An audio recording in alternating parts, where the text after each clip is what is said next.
So this is a challenging moment for all of us. I mean, it's and it so hits close to home.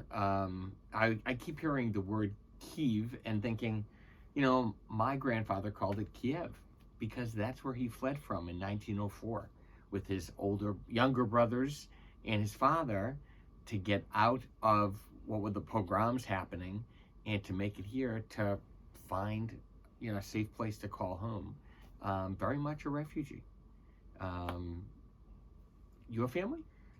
Same story. A few years later, my Oma, my paternal grandmother, and her 5 older brothers fled Austria at the start of World War II, lost most of their family in the Holocaust, but had the courage to try to make a new life here because of that courage and their good fortune.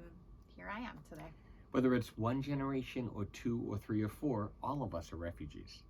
So this Shabbat is indeed Refugee Shabbat, a national sort of hope, certainly regional with the Westchester Jewish Coalition for Refugees, that we have some wonderful leaders involved in, like Mike Reichgott, among others. But we have a really special Shabbat this Shabbat. It's Amin Amiri. I got his name right.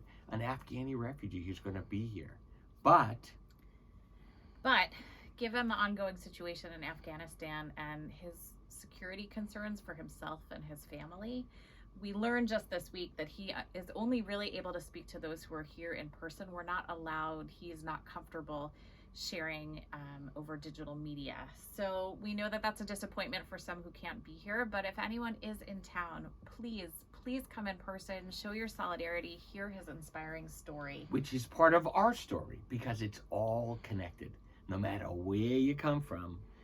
As we really witness the aggression, which doesn't seem like a 21st century thing to do. I'm sorry, it seems very 20th or 19th century that Russia's undertaking now.